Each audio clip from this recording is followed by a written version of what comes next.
Muito bem-vindos a todos que estão aqui, quanta gente, estou muito feliz. Pessoal, esse é um papo que eu gosto muito, né? Porque eu, como ator e diretor, estar com aqui 3 cineastas aqui do meu lado é uma dádiva. Bom, pessoal, o tema de hoje é cinema e transformação, como os criadores estão redesenhando a indústria do audiovisual. E queria começar com você, Gabriel. Nossa, que legal! Oi. Eu que te conheço de outros carnavais, e eu... Assim, uma coisa que eu sempre admirei em você, que aqui em São Paulo e no Rio de Janeiro, a gente sempre fala que são cidades de idas e voltas. Todo dia chega alguém com um grande sonho, todo dia vai alguém embora com um sonho frustrado. Você foi um artista que conseguiu furar a bolha. Como você conseguiu furar essa bolha, Gabriel Rocha? Cara, boa noite a todos. Eu não acho que eu tenha furado a grande bolha, assim, mas eu acho que da realidade que eu vim, eu já furei muitas bolhas, graças a Deus, assim, estou num lugar em construção e muito feliz de tudo que eu fiz até aqui. Mas eu acho que é isso, assim, essa questão da bolha também, eu acho que é sobre criar e alinhar as expectativas que a gente tem, sabe? Eu acho que a questão da gente chegar aqui em São Paulo, né? Eu que vim do Sul, sou gaúcho. Chegar aqui, a gente vem com muitas expectativas, né? E pelo que a gente vê, às vezes, na internet, pessoas que deram certo muito rápido, ou enfim, que fez um teste e passou. Eu acho que não é sobre furar a bolha, eu acho que é sobre a gente realinhar as expectativas que a gente tem, sabe? Quando a gente está começando, seja como influenciador, seja como ator, ou como produtor, enfim. Eu acho que chegar aqui, né, que é uma cidade de pedra, né? Essa selva de pedra que a gente fala que é São Paulo, que é Rio de Janeiro, enfim... É muito complicado, porque o mercado aqui também é muito maior. As oportunidades são muito mais, obviamente, mas a concorrência também é muito mais. Então, eu acho que a gente está alinhado com a nossa expectativa e não desistir, né, no primeiro teste, por exemplo, no segundo, no terceiro, de repente no 20º teste não foi nenhum. Eu acho que o importante é continuar tentando, sabe? Se é algo que pulsa dentro de vocês, eu acho que o legal é a gente não desistir, assim, é alinhar a expectativa, mais do que furar a bolha, eu acho. Ótimo. Arthur, eu estava vendo um podcast seu e eu vi uma crítica que você fez para alguns atores, que tem muito ator que chega para você que não está preparado, às vezes, para as linguagens necessárias. Que atuar para novela é uma coisa, atuar para o streaming é outra, atuar para o cinema é outra coisa. Então eu queria que você falasse um pouco sobre como é que porque a gente se prepara tanto na pré-produção e às vezes chega um ator que a gente não pode... A gente tem tanto incêndio para pagar, né? E chega um ator que não está preparado. Eu queria que você falasse um pouco sobre. Perfeito. Primeiramente, boa noite, pessoal. Então, eu sempre falei muito dessa questão de ator, né? Eu comecei minha carreira como ator, então me formei como ator. Depois que eu fui estudar cinema, eu me formei cineasta e descobri que não queria mais ser ator, que não queria mais pisar na frente de uma câmera. Mas esse processo foi importante porque hoje eu acho que o meu grande diferencial é trabalhar com ator, é dirigir ator. E o que eu acho que acontece no Brasil é que, diferente do que muitas vezes acontece, por exemplo, em Los Angeles, é que aqui a gente tem uma cultura de que o ator ele faz muito do jeito dele, muitas vezes, e sem ter muita técnica, né?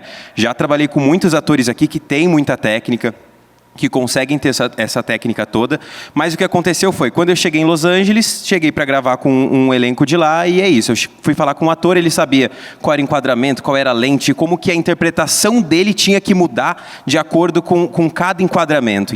Então foi uma coisa que foi muito além, e eu nunca tinha vivido isso aqui no Brasil, por mais, enfim, dirigindo grandes atores e atrizes, eu ainda não tinha visto essa realidade do ator técnico, e aí é onde a gente começa a diferenciar as linguagens. O que a gente tem que parar é de achar que, se eu faço teatro, eu vou para o cinema, eu só vou diminuir a minha interpretação do teatro. Esse é o maior erro, né? São linguagens totalmente diferentes, são caminhos que você vai percorrer que são totalmente diferentes. E a gente começar a entender que se você quer ser um ator de cinema, se você quer trabalhar com cinema, então você tem que se aprofundar e estudar cinema. Não estou falando que você não possa fazer peças de teatro, não estou falando que você não possa fazer TV, mas então você vai ter que se aprofundar em cada uma dessas linguagens. Entender que são veículos diferentes, da mesma maneira que a gente grava diferente, que a gente faz linguagens diferentes na parte técnica, o ator também tem que conseguir caminhar por essas diversas linguagens. Acho que eu concordo com você em muitos pontos, mas quero voltar um pouco nesse ponto depois. Diego, boa noite. Boa noite. Bom, Diego, eu te conheci através da música, depois eu te descobri cineasta. Pois é. E eu queria te perguntar, se hoje você pudesse reescrever a sua história, você começaria pelo cinema ou pela música? Você sabe que, na verdade, quando eu cheguei... Eu moro no Rio de Janeiro, né? Boa noite, gente. eu moro no Rio de Janeiro. Quando eu cheguei de Fortaleza lá, eu achava que eu ia fazer cinema primeiro. Aí eu fiz 6 dias de faculdade. Aí eu falei, não tem como, eu não vou conseguir. Porque eu vinha de uma realidade muito distante da realidade das pessoas que estavam ali comigo, e eu não conseguia acessar aquilo, achei que não era para mim. E aí eu comecei a estudar música nesse meio tempo. E a música ela me pescou e foi arrebatadora, porque eu estava fazendo pesquisas para trabalhar com pessoas que estavam muito em busca de identidade e de desenvolver um trabalho único mesmo, né? E, na verdade, de ter a coragem de expor a própria identidade, porque isso é uma loucura. E aí, depois de um certo tempo, a música começou a dar muito certo para mim, e os artistas com quem eu trabalhava começaram a crescer muito, e o cinema bateu na minha porta de novo. Então, na verdade, o cinema é uma paixão antiga que eu achava que eu ia conseguir mesmo, mas acabou não sendo no momento que eu imaginei, e foi muito melhor. Porque depois, quando eu fui fazer o meu primeiro filme, eu consegui unir a música ao cinema, e consegui pensar as coisas junto, sabe? Assim, foi essa a história. Quero saber mais depois, viu? Gabriel, Oi. você é um ator completo, vamos assim dizer. Você é um cara que sempre migrou muito pela produção, pela direção, pelo roteiro. Você sempre foi muito criador, co-criador das suas coisas. Queria que em que momento da sua vida você percebeu que essa chave tinha que virar para se autoproduzir? E que Nossa, ensinamento... perguntas boas, Vicenzo. Eu vim preparado. Gente, Vicenzo arrasou. Amigo, eu acho que assim, isso foi o que eu falei também anteriormente, exatamente sobre esse lugar de entender que aqui as possibilidades são maiores, mas a concorrência também é grande. E aí eu acho que se autoproduzir fez com que eu continuasse mantendo essa chama de atuar em mim acesa, sabe? Porque, óbvio, a gente faz vários testes, como eu falei, a gente não passa em todos. A gente faz produções, óbvio, graças a Deus, inclusive fiz algumas já com o Timbó, que me deu essa chance, muito obrigado, inclusive. Mas eu acho que, assim, não é sempre que tem, né? Então, como eu gosto muito, é algo que pulsa muito em mim, eu acho que foi uma forma de eu manter acesa essa chama mesmo, sabe, da atuação. Porque eu vim para São Paulo com a grande sonho de atuar, de fato, viver da atuação. Entendi, de fato, que não é tão fácil assim como eu imaginava quando eu morava no Sul, e tive que me adaptar e alinhar a expectativa, entendeu? Então, assim, obviamente, para mim, o lado de criar conteúdo para a internet deu certo mais fácil, de uma forma mais rápida, assim. Então, eu comecei a conciliar isso e usar minha audiência para poder também fazer minhas produções, né, de ficção também no Instagram, nas redes sociais, enfim, e poder atuar quando não tinha demanda de fora, assim. Lindo, lindo. Arthur, eu morei um tempo em Los Angeles também, e assim, eu sou fascinado pelo mercado de lá. E existem 2 funções que eu vejo que tem uma certa falha aqui no Brasil. Uma é do manager, do ator, que o ator vive muito solitário, né? Ele só tem um agente que realmente faz a ponte entre uma produção e outra. E o outro é o diretor de ator. A gente tem muitos diretores de cenas maravilhosos no Brasil, mas eu sinto que falta um pouco do diretor do ator aqui no Brasil. Por quê? Eu acho que sim, acho que são 2 camadas que já acabam atrapalhando, mas eu acho que vai muito mais além. Eu acho que aqui, principalmente, o que me pega muito é a questão de entender a câmera, entender a ótica da câmera. Eu acho que tem muitos... Eu já trabalhei com vários preparadores de elenco, então já trabalhei com Fátima, já trabalhei com Sérgio Pena, e acho trabalhos incríveis. Já vi surgirem... Eu quase fui... Eu fiz o processo para ser um dos preparadores de Fátima, depois acabei seguindo por outro caminho. E o que acontecia muito para mim, eu acho que isso... Eu vou dar um exemplo que consegue exemplificar tudo que eu estou falando. Teve um caso com a Fátima, que eu vi ela preparando um ator, e ela começou a tirar uma coisa do ator. Chegar no processo ali de puxar alguma coisa. Chegou uma hora que eu estava sentindo, você via a saliva do ator, você sentia o cheiro do suor do ator, e aquilo ali estava passando uma verdade gigantesca. Só que o que aconteceu? Quando a gente colocou a câmera, toda aquela verdade que estava ali no ambiente, pairando esse ambiente, não estava ultrapassando a ótica da câmera. É a mesma coisa que quando a gente fala sobre iluminação. A gente vai fazer a noite, se você iluminar com a noite verdadeira, que é a ausência de luz, você não vê nada. Então, o cinema é a gente fazer uma mentira que parece a nossa verdade. E a atuação, nesse caso, ela entra mais ou menos nesse mesmo lugar. Claro que existem milhões de tipos de linguagem, milhões de tipos de filme, milhões de... tem as exceções. Mas, na grande maioria, eu acho que o que eu sinto falta é do ator entender sobre técnica de enquadramento, fotografia, movimento, ele conseguir fazer uma continuidade do movimento. Por que eu sei quando o diafragma está mais aberto? Por que meu movimento tem que ser mais curto? O que acontece se eu sair de foco? Então, eu acho que ter essa consciência é muito importante, entendeu? E isso é um dos pontos. E aí eu acho que entra muito nessa questão de preparador de elenco, que aqui o diretor não prepara elenco, né? Aqui, na maior parte das vezes, o diretor não fala com o elenco, o diretor, às vezes é o AD que vai lá, passa a cena e o diretor nem fala com ele. Então, assim, e os diretores muitas vezes não estão preparados para falar com o elenco. Então, realmente, ele está certo de não falar, porque se ele falar, ele vai falar besteira, né? Eu comecei a minha carreira com um caso desse, que era um diretor que chegava para o ator e falava assim, eu quero uma cena mais azul. E o ator ficava assim, mas não, eu quero mais azul. É noite. Não, e aí ele ficava nessa, eu era tipo o terceiro assistente de direção, eu cheguei e falei assim, licença, eu posso falar com o ator? Aí ele falou assim, faz o que quiser, senão a gente vai paralisar essa gravação, achar outro ator, voltar a semana que vem. Aí eu fui lá, chamei o ator, vem aqui, fecha o olho, vou te fazer uma imersão, vou isso. Comecei a trabalhar com o ator entregou. E aí foi o início de quando eu comecei a dirigir. Isso foi numa publicidade.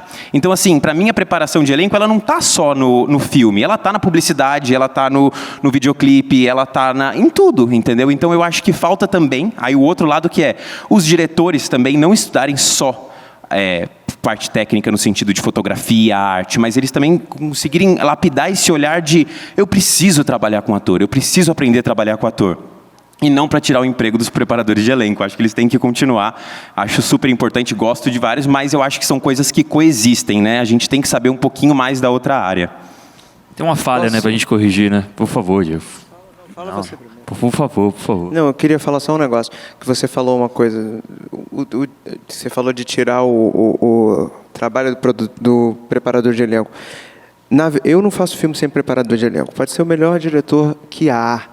O que acontece? O diretor está ali pensando na luz, pensando no tempo do produtor que está enchendo a cabeça dele. Ele tem 50 coisas para poder administrar. E aí, o que emociona o público, que faz o público rir? É o ator. Não tem, você pode botar tudo mais lindo, a arte mais incrível, tudo isso compõe. Mas o ator é o que leva a gente para lá, para voltar, para ver de novo, para rever e tal. Ele ocupa a nossa mente. Então, isso que você falou é uma coisa muito importante. Porque o ator precisa de amparo. Ele precisa de amparo. O que você falou ali no início de aprofundar. Pelo amor de Deus, gente, vamos aprofundar, porque tá um caos. A gente está vendo, por exemplo, na hora que a gente vai fazer elenco de filme, esse é o meu maior problema. Na hora que eu pego, preciso de está aqui a lista dos nossos personagens. Eu entro em parafuso, porque eu já sei isso aqui, vai ficar raso. Se eu der esse personagem aqui para tal pessoa, essa pessoa vai por aquele caminho, que é um caminho óbvio. A gente não vai ter tempo de ter um processo de direção que consiga tirar o ator daquele lugar. Então, é complicado. A gente precisa de atores que queiram aprofundar. Pelo amor de Deus, a gente precisa disso. Porque senão o nosso cinema ele vai ficando raso, ele vai perdendo a identidade. E tudo que a gente tem é a nossa identidade. O nosso cinema é a nossa memória. É a nossa memória, né? É a nossa identidade cultural. um país sem isso, foi o que aconteceu aí. E a gente vai ter que ficar anos agora tendo que corrigir, né? Correr atrás desse tempo que a gente perdeu, né? Agora. Desculpa.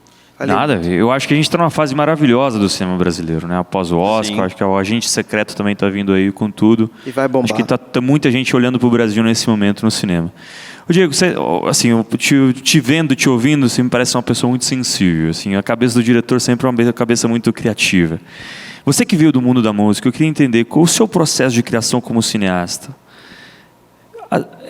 A trilha vem antes na sua cabeça ou vem depois? Não, primeiro vem que história que a gente vai contar.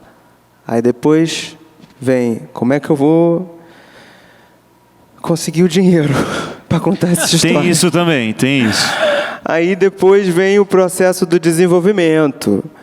Aí, quando a gente está fazendo o roteiro, eu sempre, quando a gente monta a sala de roteiro, eu sempre gosto muito de trazer a música já como parte ali, o máximo Claro. que der. Mas, de verdade, o processo começa depois do primeiro corte. Que aí é como que a gente vai usar a música para poder amparar o trabalho do ator e do diretor, entende? Fazer o trabalho ir para um outro nível através da música.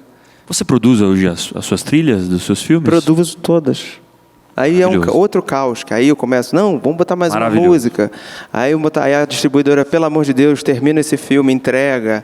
Aí vira um caos. Amor, esse homem faz tudo. Diego Timbó. Se não conheçam, procurem, gente, que esse homem é um gênio. Aí eu começo a chamar os amigos. O Pablo vem gravar uma trilha para não sei o quê, não sei quem vem gravar, nananã. Aí vira um caos. Que aí, mas tem que entregar, uma hora tem que fazer assim para entregar. Maravilhoso. Tem que ter um vídeo mostrando esse processo incrível. É melhor não. Melhor não. Ninguém acompanha. O pouquinho que cada um acompanha, a gente surta com ele, mas é sempre maravilhoso, assim, é um aprendizado. Ô Gabriel, você foi um dos pioneiros assim que soube lutar e tentar fazer uma coisa diferente na internet, levar um cinema para a internet. Eu queria que você discursasse um pouco sobre como você está se reinventando e como você está vendo que hoje o audiovisual está migrando para essas novas plataformas que estão surgindo digitais, as novelas verticais que estão vindo com tudo, que já funcionam em outros países. Como é que você enxerga hoje isso? Que você foi um pioneiro também nisso. Nossa, que honra, um pioneiro disso, babado. Não, mas então, o que eu acho? É uma loucura, né, falar isso, mas as pessoas não têm paciência e nem tempo para nada hoje em dia. E aí é uma loucura, porque o meu sonho seria que a gente tivesse, enfim, até o fim dos tempos, que um dia eu acho que ele vai chegar, se a gente continuar assim, continuasse da forma assim, incrível, tradicional, de poder aprofundar as histórias, contar as coisas, conectar, gerar conexão. Só que, infelizmente, hoje em dia é isso, sabe? Eu acho que para uma pessoa se deslocar até o cinema, não é 1h30 do filme. É 1h30 do filme, mais 1 hora no trânsito, mais a hora no shopping, mais o estacionamento. E as pessoas, elas estão, né, com esse problema de tempo, assim. O que é uma tristeza. Então, assim, hoje em dia, infelizmente, os filmes que lotam as salas de cinema são os filmes que o quê? Viralizaram na internet algum trecho, ou alguma coisa, ou tem algum influenciador, ou alguém famoso que vai chamar o público. E mesmo assim é difícil. Então, eu acho que a gente está tendo que se reinventar. Né? Infelizmente, eu acho, assim, sinceramente falando, porque eu acho que é muito melhor você poder aprofundar as histórias, criar conexões de verdade, mas é isso, se você continuar fazendo, óbvio, não vai parar de funcionar como já existe, graças a Deus, mas também a gente está tendo que se reinventar, sabe? Eu acho que é isso, assim, as pessoas, elas precisam de coisas muito rápidas, porque tem muito estímulo o tempo inteiro, né? E o que a gente ouve muito, assim, sempre em palestra de quem trabalha na Meta, no TikTok, enfim, é assim, os primeiros 3 segundos é o gancho que tem que pegar o público, senão veio uma notificação no WhatsApp, já saiu do seu conteúdo, ou não gostei, já veio outra coisa. Então é uma loucura você pensar que você quer comunicar alguma coisa de ficção, por exemplo, né, que foi o que você trouxe de exemplo, nas redes sociais, sendo que você tem que prender o público em 3 segundos. Como é que você faz isso, gente? É uma loucura, quase impossível, assim. Mas é isso, os tempos estão diferentes, a gente está tendo que se readaptar. E aí é uma loucura. E aí, enfim, como eu trouxe isso de forma pioneira que você falou, Um foi nesse rolê que eu falei de eu ter que me adaptar, né, por, enfim, não ter muita demanda para fazer como ator vindo de fora. Eu comecei a fazer minhas produções. E aí, em 2020, na pandemia, foi a primeira vez que eu fiz isso nas redes sociais, que foi um projeto com o Instagram, que eles queriam movimentar o IGTV. E aí eu apresentei uma ideia de um projeto. E aí a gente fez o Coach Nada e foi, graças a Deus, um sucesso. Eu assim, lembro. Foi muito legal. Muito bom. Foi muito, muito legal. E aí é isso, assim, só que é isso. Por exemplo, eu quis entregar uma coisa bem produzida. Então, o quê? Demanda dinheiro. E aí a gente volta para o mesmo problema também dos filmes. Ou seja, se alguém quiser patrocinar um próximo projeto, gente, estamos aqui com várias ideias.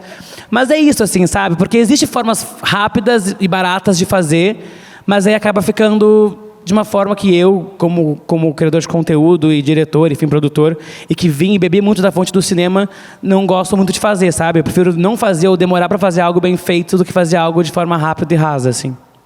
Isso está chegando no cinema, sabia? Porque a montagem, a gente tem esse problema. Pelo amor de Deus, os primeiros 3 minutos do filme, eles têm que pegar a pessoa e explicar tudo para a pessoa, e a pessoa tem que estar ali vidrada e tal, e você não consegue mais colocar um prólogo, uma música bonita para poder ajudar a pessoa a entrar no universo. A gente está Isso não é misturar atrás. linguagem de novela com cinema? De definir os arquétipos e ter coisas mais autoexplicativas. Talvez tenha um pouco de beber de outras fontes. Talvez. Mas não sempre. Depende do tipo de filme que você está fazendo, eu acho. Não, e eu acho, uma coisa que eu acho importante a gente está entrando muito nessa discussão agora por conta da vertical, né? Fazer filmes na vertical, fazer séries na vertical. Que, na verdade, e aí as pessoas, mas isso vai substituir o cinema? Isso vai ser um outro Jamais. tipo de cinema? E aí eu volto um pouquinho. A gente teve, em 1950, 1953, teve uma crise do cinema, que foi a crise do CinemaScope, que foi quando o cinema, ele é quadrado, clássico, né? E aí você tem ele no formato da Academy Rachel, e aí você tem ele passando para um novo formato, que é o anamórfico. E eles fizeram isso porque começaram a produzir lente anamórfica, e eles precisavam vender, que era muito mais imersivo, porque a nossa visão, ela é horizontal, a gente vê o anamórfico. Então, você nunca vai entrar dentro de uma sala de cinema para uma proposta imersiva e vai ver um filme na vertical. Isso, a não ser que a gente faça um cinema que está todo mundo deitado. Já pensei nisso, um cinema vertical, um corredor. Tipo, o próximo passo é só se a gente tiver óculos de realidade aumentada. Senão, a gente vai continuar com o cinema sala escura do jeito que a gente vê. A questão é que a gente pode produzir histórias para todas as pessoas. Não é sobre uma substituir a outra, não é sobre... Eu acho que o que é importante é as pessoas e as plataformas e as marcas entenderem que tem todos esses tipos de conteúdo e que ela só precisa entender onde ela está investindo o dinheiro dela e o que esse filme vai representar. Mas tem que existir filme para o celular, para a pessoa abrir, ver no metrô e assistir correndo cortes rápidos. Tem que existir um filme com abertura longa. Tem que existir um filme de abertura rápida para pegar o público. Né? Assim, hoje a gente fala muito sobre esse Lean Back Experience, que é esse filme, essa série que você senta e só deixa rolar. Tem que ter isso também. Né? Nós crescemos com séries assim. Então eu acho que é importante também. O importante é a gente entender cada tipo de conteúdo e entender o que a gente está fazendo. E entender que um nunca vai substituir o outro. Nunca uma série na vertical vai ser uma série, vai substituir uma série, um longa não vai substituir um longa na vertical. São produtos totalmente diferentes, da mesma maneira que a novela, como você acabou de falar. E tem uma coisa, as pessoas falavam, o teatro vai acabar. O teatro é onipotente, meus queridos. O teatro é onipotente, ele não vai acabar nunca. As plateias estão lotadas, está cheio de gente indo assistir o teatro. Você tem que comprar com antecedência, porque você não consegue ver de um bom lugar na hora. Está aí aos que disseram que o teatro ia acabar. Não vai acabar nunca. Tudo tem seu lugar. Amém. Espero que nunca acabe mesmo. Amém não, isso aí é certo. A gente assina na pedra. Pelo amor de Deus, vamos assinar na pedra. Dionísio. Arthur, queria te perguntar...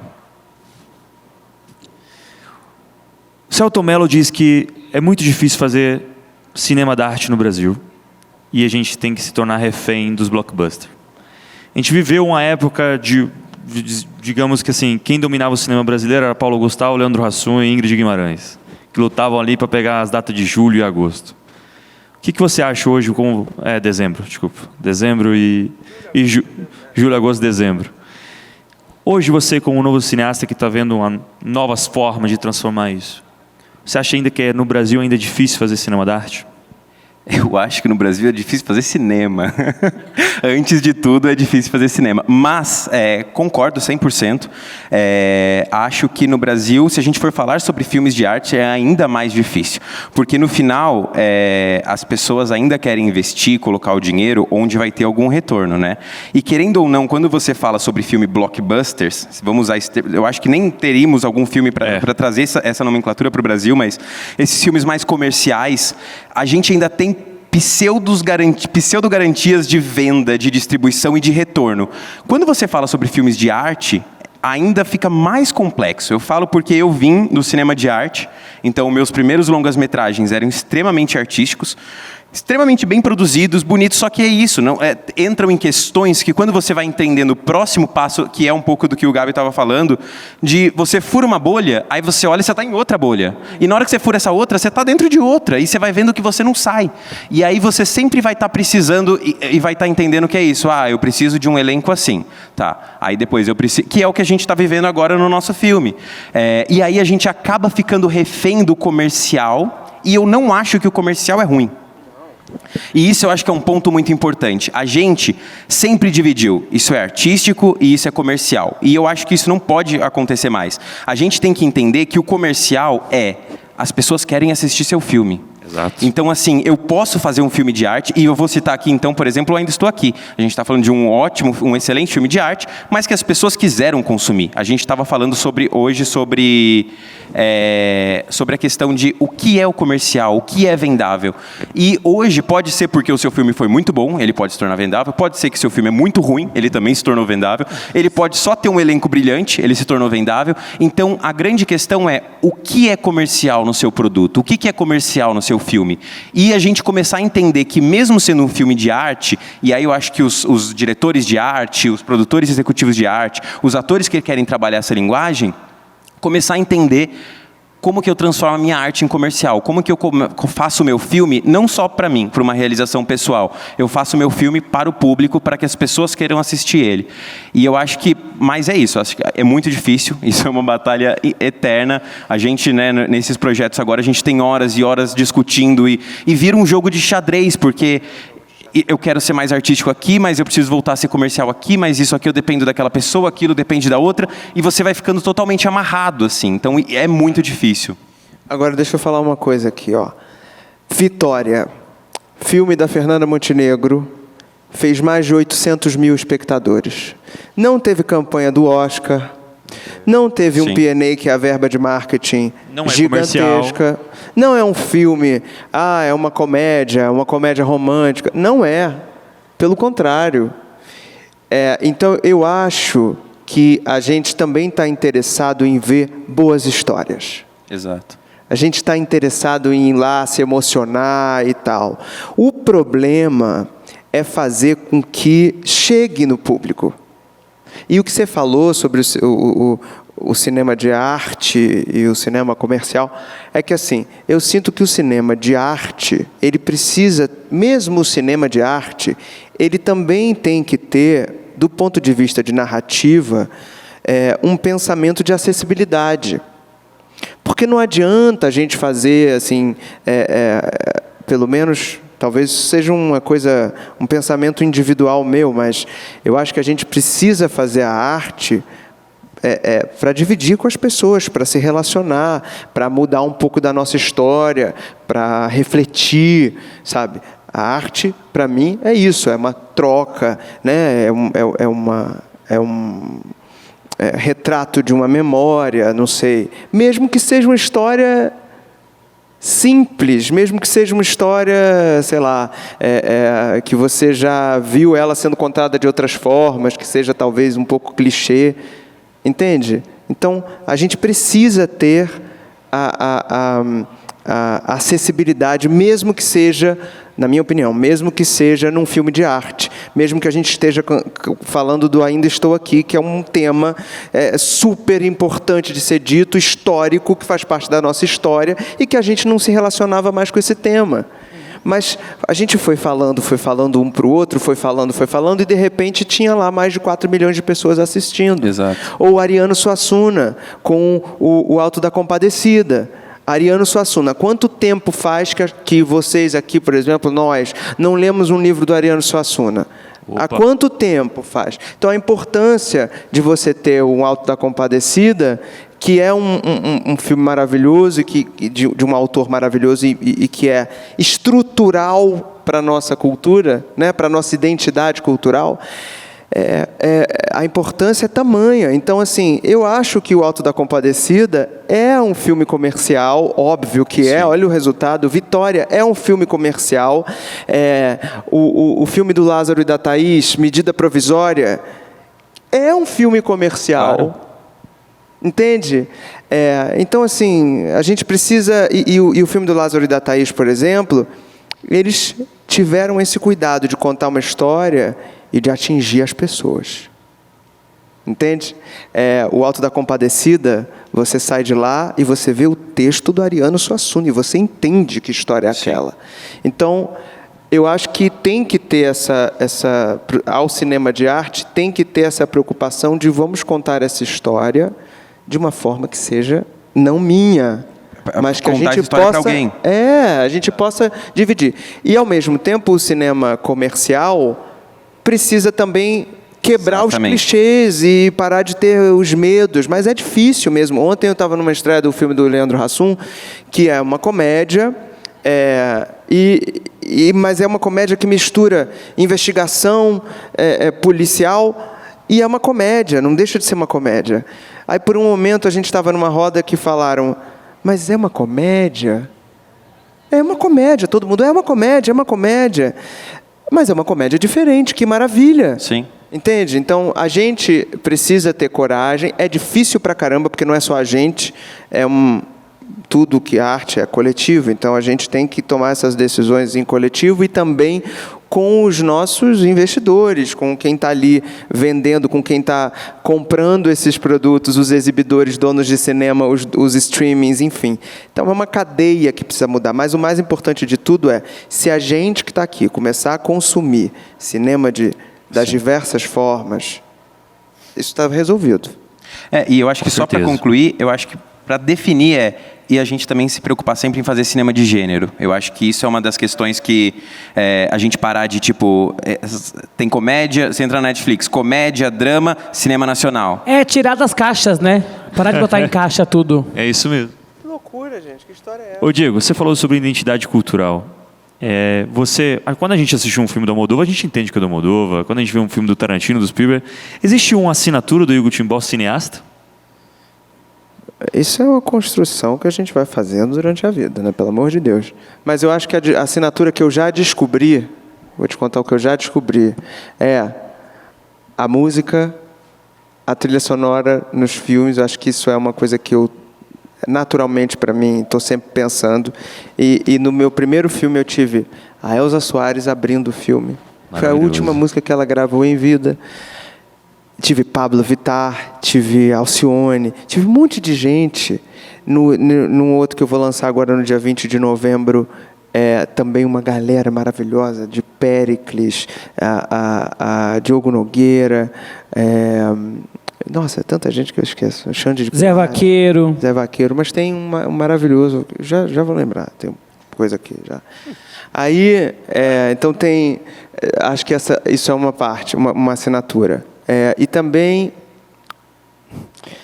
a mistura de gêneros, a mistura de pitadas de gêneros, assim, tipo, a gente tem um gênero que é o principal, uma comédia, mas eu gosto de ter pitadas de outras coisas, ação, sabe, uma ação, uma tensão, um suspense, eu gosto disso. Então, até agora, e a parte estética, eu acho que tem uma coisa plástica, principalmente na arte. Assim, é uma coisa que eu penso muito, cores. Eu percebi no último corte do filme que a gente fez, que o vermelho, como Almodóvar, olha aí, que o vermelho, que é a cor da parede da minha sala, está em todos os filmes que eu fiz até agora. Então acho que isso você é tem uma construção. Está construindo a assinatura. Uma construção. Bom, estamos chegando aqui nas considerações finais. Então eu queria fazer uma pergunta geral para vocês. Ontem, circulando aqui pelos corredores aqui da rede social, eu me deparei com a entrevista da Glória Pérez falando que hoje o politicamente correto está estragando a linguagem da novela. Queria que vocês falassem sobre o cinema. Eu não entendi, desculpa. Não, ontem eu estava vendo aqui as redes sociais e eu vi que a Glória Pérez fez uma entrevista falando que o politicamente correto estragou a linguagem da novela. Que hoje, se fosse fazer um Caminho das Índias, não entraria ao ar. Então eu queria entender com vocês. Hoje, no cinema, como é que vocês como criadores, enxergam isso na geração, nessa nova linguagem que está surgindo como politicamente correto? Pode começar, amigo. Que o TDAH ele foi longe agora. Você estava falando, eu estava assim, sim, claro. Então, eu pego no meio do caminho. Tá, vamos lá. Eu acho que a gente tem um lugar que não sei se é tipo essa questão do politicamente correto estragou. Eu não sei se eu usaria essas palavras, se eu iria para esse lado. Mas eu acho que assim, eu acho que tudo existem limites, né? E eu acho que do que a gente estava vivendo e a forma que a gente estava vivendo, precisava vir alguma coisa, talvez forte, gritando e batendo de frente para a gente impor certos limites. Então eu acho que isso aconteceu. Eu acho que toda grande mudança mais drástica, ela tem que vir com uma forma, vou pôr entre aspas, guerra, no sentido de tipo, opa, parou, stop, o que está acontecendo aqui, vamos repensar a partir de agora. Eu acho que o que cabe agora é a gente, após esse momento que a gente teve, né, um momento que todo mundo falou sobre isso, paralisou tudo, a gente começar a reentender quais são os limites de cada um, né? Eu acho que a partir do momento que a gente pode estar ofendendo, que a gente pode estar, eu acho que ali a gente cruzou uma fronteira que não cabe a gente a prosseguir, né? Mas eu acho que também a gente pode se flexibilizar em alguns sentidos, em questões de personagem. Eu acho que tudo isso são assuntos que a gente pode conversar, sabe? Assim, eu acho que não são leis definidas que, tipo assim, isso não pode ser interpretado por essa pessoa, isso não pode ser interpretado por outra pessoa, mas eu acho que cabe a gente, como criadores, diretores, produtores executivos, pensarem, por exemplo, polêmico também, vamos trazer o Cidade Invisível, né? Você fala sobre folclore, e aí você tem a questão de trazer como lendas. Só que o que você chama de lenda, tem gente que chama de religião. Então, assim, eu posso estar ofendendo, mas quer dizer que eu não posso fazer, então, esse projeto? Não, eu acho que você pode fazer. Mas eu acho que é realmente ter, desde o início, essa pesquisa, elenco que tem essas crenças. Eu acho que a gente dá mais atenção para coisas que, muitas vezes, a gente passou superficial, entendeu? Mas eu acho que é isso. A gente pode começar a revisitar esses lugares e entender os limites de cada temática, entender os limites de cada casting, entender o limite de cada minoria que está, né, querendo ali ser representado. Super. Ótimo. Eu vou dizer uma coisa também. Como estava, a gente não vai poder ficar. Eu não vou mais voltar para o armário. Você vai voltar? Não vou voltar para o armário. Eu não sei mais nem qual é o caminho. Então, assim, não existe esse negócio. Essa história aí, a gente tem que respeitar as pessoas e entender também que a gente vai precisar reaprender a falar, porque todo mundo reaprende a falar, a gente não aprende uma língua nova, uma palavra nova, uma expressão nova, a gíria do momento. Então, assim, no mínimo, aprender como que a gente vai né, tratar as pessoas do jeito que a gente precisa tratar. É um constante aprendizado, é uma constante atenção. E eu acho que tem uma responsabilidade muito grande em quem faz cinema, principalmente, que é o seguinte: a gente está construindo signos. O filme que a gente fez, sei lá, o filme que eu fiz em 2020 tem 5 anos. O meu maior medo é olhar para aquilo e falar: meu Deus, eu era um idiota. Eu morro de medo de me descobrir um idiota anos depois que eu fiz o filme. Medo de não ter sido realmente um bom contribuinte para a formação da cultura brasileira, você entende? Porque é isso, é um meio de comunicação que fica muitos anos aí. Você vê Sexo, Amor e Traição, 2021, 2022, 2023, tem 20 anos, acabou de reestrear na Netflix. Uma galera descobrindo Sexo, Amor e Traição. E aí, você está lá, os signos que foram feitos nesse projeto estão lá. Então, a nossa preocupação, ela precisa ser uma preocupação realmente de alguém que está à frente do tempo ali, né? À frente, porque o nosso trabalho vai atravessar. Então, eu acho que respeitando as pessoas, e todo momento de construção, de reconstrução é incômodo, dói. E faz parte, a dor faz parte da vida, a angústia faz parte da vida. Fernando Montenegro falou, só sente angústia quem está vivo. É uma maravilha, então. Entendeu? Então, é isso. Eu acho que, respeitando as pessoas, estando disponível, então, para a gente reconstruir espaços que não estavam sendo dados. E não tem outro nome, era aquilo mesmo, é racismo mesmo. E fazendo sentido, né, também. Porque eu acho que antigamente vinha muito esse... não precisa fazer sentido, mas não sei o quê, sem respeitar ninguém, sem pensar em como é que vai atingir, se machuca, se não machuca, só era colocado e jogado. Eu acho que essa tensão ela é muito importante a gente ter hoje em dia, óbvio, ainda mais hoje em dia, assim, tudo que um clique, o mundo inteiro está vendo e atingindo milhões de pessoas, né, impactando muita gente. Então, eu acho que isso que vocês falaram é isso, assim. É importante a gente conseguir pensar, repensar realmente se vale a pena ou não, como a gente faz, quem a gente chama para cada coisa. Mas eu acho que é isso. O mais importante é fazer sentido dentro da obra e, obviamente, sem machucar e nem ofender ninguém. Eu acho que isso é o mais importante, assim. Agora, também, cortar tudo, óbvio que não, né? Também tem que ter a coragem de poxa, eu tenho uma história aqui, vou fazer uma história, porque a gente também entra numa coisa de não... de aumentar às vezes, entendeu? Do que você falou, por medo, por falta de conhecimento, por ignorância. Ignorância é informação. Aí você não sabe, você procura para saber, então você estuda. É assim, entendeu? Aí se faz esse processo, a gente vai chegar num lugar de acessibilidade e não vai atrapalhar a gente. Mas é uma nova construção. Não, e eu acho que a questão de conscientização, porque o cinema é uma baita de uma arma, né? Você tem uma pessoa ali dentro, você move pessoas, você transforma pensamentos. Então, assim, a gente tem que, como criador, como diretor, produtor executivo, pensar muito bem antes daquilo. Cuidado. E o mais importante é que não é um vídeo que você faz para uma rede social, falou besteira, passou 2 dias, ninguém mais lembra e passou. Aquilo ali vai ficar 20, 30, 50, 100 anos ali, gerando, construindo e pessoas podendo viver aquilo ali, né? Então, eu acho que é esse poder do cinema que é positivo, porque a gente pode transformar e educar, como a gente também pode usar como uma ferramenta negativa. Mas a Glória Pérez é uma grande autora. A Glória Pérez, ela fez o primeiro beijo gay, que acabou não indo ao ar, que foi com Bruno Gagliasso, por exemplo, em América, em 2001 ou 2002, ela falou sobre barriga de aluguel em 94, 95. Ela falou sobre tráfico humano, de mulheres especificamente. Então, ela tem um papel extremamente importante na nossa história dramatúrgica também. E o que eu acho que a Glória estava falando é um outro politicamente correto, é um medo das empresas, das grandes empresas, de contarem histórias e tocarem em temas que são temas reais, que são temas urgentes. Não quero tocar nisso porque é polêmica, porque tem que ter coragem para tocar polêmica, para falar de assuntos polêmicos, para abordar assuntos polêmicos. Já estou acabando, falei muito.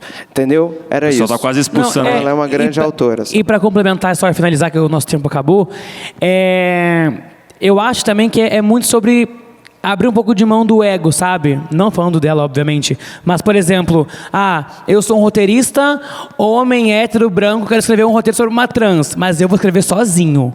Não, sabe? Tipo, abre, chama, conversa, entende, troca, vê se isso aqui pode ferir em algum lugar, vê se está correto. Eu acho que abrir, né, o coletivo e compartilhar é importante. Não custa. Exatamente. Bom, pessoal, vamos puxar uma salva de palmas aqui para esses 3 cineastas maravilhosos.